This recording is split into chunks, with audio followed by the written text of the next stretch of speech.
भाव है कि जो नारायण कवच का रोज पाठ करता है, पाठ करते ही शंख चक्र गदा पद्मधारी नारायण भगवान उसके चारों दिशाओं पे खड़े होकर रक्षा करते। जय श्री राधे। आज मैं आपको श्रीमद् भागवत महापुराण से एक ऐसा कवच सुनाने जा रहा हूं जिसका प्रभाव आज भी इस कलयुग में देखने को मिलता है। भगवान श्रीमन नारायण का यह स्तोत्र है जिसको हम आप जानते हैं श्री नारायण कवच के नाम से। यह इतना साक्षात है कि आप इसका घर में पाठ करें, अपने लिए पाठ करें, आप जिनका भी नाम ले लेंगे उनकी भगवान श्रीमन नारायण स्वयं साक्षात होकर रक्षा करते हैं। सबसे पहले आपको इसमें चाहिए कि आप भगवान श्रीमन नारायण पर विश्वास करें। विश्वास करना सबसे बड़ी प्रैक्टिस है। अगर आप विश्वास नहीं करते तो आप किसी भी चीज में सफल नहीं हो पाते। सबसे पहले श्रीमद् भागवत महापुराण पर विश्वास करें, यहाँ लिखी हुई बातों पर विश्वास करें। जो चीजें आपको दिख रही हैं, जो चीजें नहीं दिख रही हैं, ऐसा नहीं है कि वह है नहीं। शायद आपकी प्रैक्टिस में कमी रही होगी, शायद आपकी क्वालिफिकेशन उतनी नहीं है कि आप उसको देख पाए। इसलिए विश्वास सबसे पहली सीढ़ी है किसी चीज को पाने की। तो विश्वास के साथ इस पाठ को करें। यह है श्रीमद् भागवत महापुराण से षष्ठम स्कंद से 8वां अध्याय। यहां पर एक इंद्र हुए हैं। इंद्र एक पदवी है, इंद्र एक पोजीशन है, उस पर बैठने वाले को इंद्र कहते हैं, पर उनके सेपरेट नाम होते हैं। तो इन इंद्र का नाम था शतक्रतु। ये शतक्रतु इंद्र ही है जिन्होंने दधीचि ऋषि से उनकी हड्डियों को मांगा था। शतक्रतु इंद्र ही है जिनको बृहस्पति जी त्याग कर चले गए थे। बृहस्पति जी देवताओं के गुरु हैं। जब गुरु ने अपने चेलों को त्याग दिया तब चेलों को डर लगा और वह भगवान की शरण में गए। भगवान ने उनको आशीर्वाद दिया और बताया कि आप विश्वरूप नामक संत की शरण में जाएं। वह ब्राह्मण आपको संरक्षण प्रदान करेंगे, आपके गुरु का काम करेंगे। विश्वरूप थे राक्षसों के भनेंज, क्योंकि त्वष्टा ऋषि हैं, उनके पुत्र हैं विश्वरूप। और त्वष्टा ऋषि की जो पत्नी थी वो राक्षस कुल से थी, इसलिए राक्षसों के ये भनेंज हुए। जब देवताराज इंद्र इनके पास आए तो उन्होंने साफ मना किया था कि मैं ये जो होती है पुरोहिताई, इसका काम नहीं करता, क्योंकि पुरोहिताई का काम करना मुझे ठीक नहीं लगता। उन्होंने अपने कारण भी बताए हैं श्रीमद् भागवत में कि क्यों वो पुरोहिताई का काम नहीं करना चाहते। परंतु मेरे पिता के जो कि त्वष्टा ऋषि हैं उनके देवता भी हैं, क्योंकि वह देवताओं से आते हैं, इसलिए मैं आपकी पुरोहिताई का कार्य करूंगा। विश्वरूप के 3 मुंह थे, जैसे मेरी एक गर्दन है ऐसे उनके 3 थे। तो एक बार इंद्र भगवान ने ये देखा कि विश्वरूप धीमे धीमे राक्षसों के लिए भी प्रार्थना करते हैं। इस पर उन्हें गुस्सा आई, उनकी 3 गर्दनें काट दी। होता क्या है, त्वष्टा ऋषि को जब अपने बच्चे की मृत्यु का पता चलता है तो वह इंद्र पर नाराज इसलिए नहीं हुए क्योंकि आपने उनके पुत्र को मार दिया, पर इसलिए भी हुए क्योंकि धर्म के अनुसार आपने किसी ब्राह्मण को अपना बना लिया और उसके बाद आपने उसी ब्राह्मण की हत्या कर दी। ये तो बहुत निंदनीय है। इस कार्य के कारण त्वष्टा ऋषि ने यज्ञ किया। यज्ञ में से एक राक्षस प्रकट हुए जो कि भक्त थे पहले, पर श्राप की वजह से माता पार्वती के वह राक्षस हुए। उनका नाम था वृत्तासुर। वृत्तासुर भगवान श्रीमन नारायण के भक्त थे, परंतु त्वष्टा ऋषि के यज्ञ से अब ये प्रकट हुए हैं और राक्षस हैं, तो ये इंद्र के पीछे पड़े। इंद्र इनको हरा नहीं पा रहे थे, इसलिए उन्होंने दधीचि ऋषि की हड्डियों को मांगा। दधीचि ऋषि ने भी हड्डियों को दिया है इंद्र को, जिससे कि उनका वज्र बना, जिसे आज हम जानते हैं कि इंद्र वज्र लेकर चलते हैं। उस वज्र में दधीचि ऋषि की हड्डियों का ही यूज हुआ है। आगे वृत्तासुर और इंद्र के बीच में युद्ध होता है। वृत्तासुर से इंद्र की रक्षा हो इसलिए विश्वरूप, जो कि अब इनके गुरु हैं और त्वष्टा ऋषि के पुत्र हैं, इन्होंने एक पाठ बताया था, एक स्तोत्र बताया था जिसको कहते हैं नारायण कवच। जय श्री राधे। अब मैं आपको पाठ सुनाता हूं। श्री नारायण कवच भगवान की जय। ओम हरिर्विद्यानमं सर्वरक्षां न्यस्ताग्रिपद्यः पतयेन्द्रपृष्ठे दरारि चर्मासिगदेषु चाप पाशान् दधानो अष्टगुणो अष्टबाहु जलेषु मारक्षतु मतस्य मूर्ति यार्दो गणेभ्यो वरुणस्य पाशात् स्थलेषु मायावटु वामनोऽभ्यात् त्रिविक्रमः खे अवतु विश्वरूपः दुर्गे षट्व्याजि मुखादिषु प्रभुः पायान् सिंहो असुरयूथ पारिः विमोच्यतो यस्य महाट्टहासं दिशो विनेतुर्यपतंश्च गर्वः रक्षत्वसो माध्वनियज्ञकल्पः स्वदंष्ट्रयोत्रीतधरो वराः रामो अद्रिकूटे श्वतविप्रवासे सलक्ष्मणो अव्याद भरताग्रजो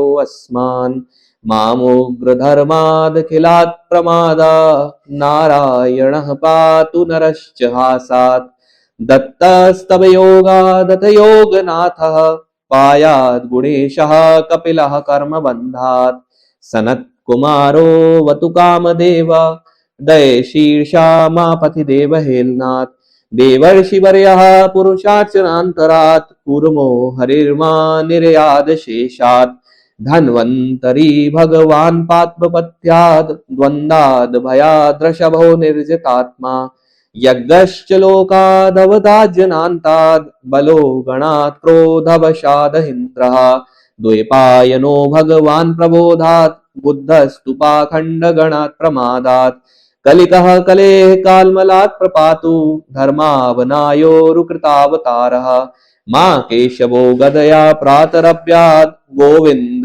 आसङ्गवमात्तवेणुः नारायणः प्राहोदात्त शक्ति मध्यं दिने विष्णुररिन्द्रपाणिः देवोपराहे मधुहोग्रधनवा सायं त्रिधामावतु माधवो माम् दोषे ऋषिकेश उत्तरार्धरात्रे निशीथ एको वतु पद्मनाभः श्रीवत्सधामा पररात्र ईशः प्रत्यूष ईशो असिधरो जनार्दनः दामोदरो व्यादनुसन्ध्यं प्रभाते विश्वेश्वरो भगवान् कालमूर्तिः चक्रं युगान्तान् लतिग्मनेमि भ्रमत्समन्ताद् भगवत्प्रयुक्तम् दन्दग्धिदन्दग्धिरिषेण्यमाशु कक्षं यथा वात्सखो हुताशः गदेयश निस्पर्शन विस्फुलिङ्गे निस्पिण्ड्य जित प्रियासि कूष्माण्डवेनायकराच्चरक्षो भूतग्रहाश्चूर्णय चूर्णयारीन् त्वं यातु धान् प्रमथ प्रेतमात्र पिशाच विप्रग्रह घोर दृष्टीन् दरेन्द्र विद्रावय कृष्णपूरितो भीमस्वनो वरहृदयानि कंप्यन् त्वं तिग्मधारा शिवराजिसेन्य मीश प्रयुक्तो मम छिन्दी छिन्दी चक्षुषिं चर्म छत चन्द्र छादये दुषामघोनां हर पाप चक्षुषाम् यन्नो भयं ग्रहेभ्यो अभूत केतुभ्यो नभ्य एव च सरीसृपेभ्यो दन्नष्टिभ्यो भूतेभ्यो अहोभ्य एव वा सर्वाण्येतानि भगवन्नाम रूपस्तकीर्तनात् प्रयान्तु संचयं सद्यो येनः श्रेयः प्रतीपकाः प्रयान्तु संचयं सद्यो येनः श्रेयः प्रतीपकाः गरुणो भगवान् स्तोत्रस्तो भषछन्दो मयः प्रभुः रक्षत्वशेषकृच्छेभ्यो विश्वक्सेनः स्वनामभिः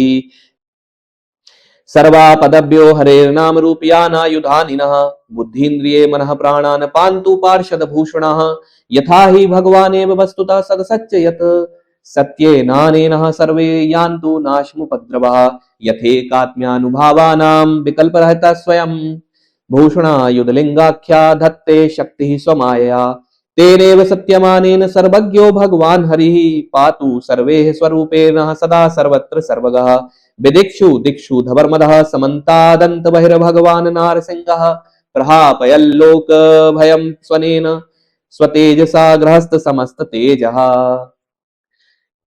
जय श्री नारायण। यहां तक सभी लोग श्रीमन नारायण का, नारायण भगवान का नारायण कवच का पाठ करते हैं।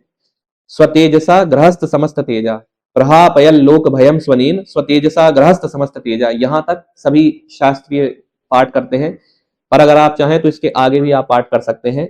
मध्वत्री दमाख्यातम वर्म नारायणात्मकम विजयेशस्प्रसायेन दंशतो वसुर यूथपान एतद्धार्यमाणस्तु यं यं पश्यति चक्षुषा पदाव संस्पृशेत सद्यः साधव सात सा विमुच्यते न कुतश्चित् भयं तस्य विद्यां धार्यतो भवेत् राजदस्युग्रहा दिव्यो व्याघ्र दिव्यश्च कहिर्चित्। इमत् श्री शुकवाच या इदं शृणुयात काले यो धार्यति चाद्रतः तं नमस्यन्ति भूतानि मुच्यते सर्वतो भयात् एतां विद्यामधिगतो विश्वरूप छत्क्रतुः त्रिलोक्य लक्ष्मीं बुभुजे विनिर्जित्य मृधे असुरान्। श्री सुखदेव जी महाराज इस पाठ के फल के स्वरूप में बताते हैं कि हे परीक्षित, जो पुरुष इस श्री नारायण कवच को समय पर सुनता है और जो अपने स्वरूप से आदर पूर्वक इसे धारण करता है जो आदर पूर्वक इसे धारण करता है उसके सामने सभी प्राणी आदर से झुक जाते हैं और वह समस्त प्रकार के भयों से मुक्त हो जाता है। हे परीक्षित, शतक्रतु इंद्र भगवान ने आचार्य विश्वरूप जी से इस वैष्णवी विद्या को प्राप्त किया था और प्राप्त करके रणभूमि में असुरों को जीत लिया था। वे त्रिलोक के लक्ष्मी का उपभोग करने लगे, ऐसा श्रीमद् भागवत महापुराण में वर्णित है। मैं आपसे यह प्रार्थना करूंगा कि अगर आप अपने परिवार को प्रेम करते हैं, आप अपने सगे संबंधियों को प्रेम करते हैं, तो आपके माता पिता, पत्नी, भाई बहनों के लिए आप इस पाठ को करिए और हाथ में जल लेकर श्री नारायण भगवान को छोड़िए। जब ये पाठ कर लें, कहां तक? प्रहापयल लोक भयम स्वनेन तेजसा गृहस्थ समस्त तेजा, यहां तक जब आप पाठ कर लें तो जल हाथ में लेकर छोड़ें और भगवान से प्रार्थना करें कि हे नारायण भगवान, जैसे आप मेरे शरीर की रक्षा करते हैं, आत्मा की रक्षा करते हैं, वैसे ही मेरे परिवार वालों की रक्षा करें। अगर आप ऐसा करेंगे तो श्रीमद् भागवत महारानी का आशीर्वाद रहेगा और भगवान का विश्वास आपके साथ होते हुए आपके परिवार को खरोंच भी नहीं आएगी। आज के टाइम पर भी ये प्रभावशाली हैं। कोशिश करें कि पहले आप इनमें श्रद्धा रखें, क्योंकि श्रद्धावान लभते ज्ञानम, ज्ञान, भक्ति और समस्त देवीय शक्तियों का सबसे पहला स्टेप है आपका सबसे पहले श्रद्धाशील होना।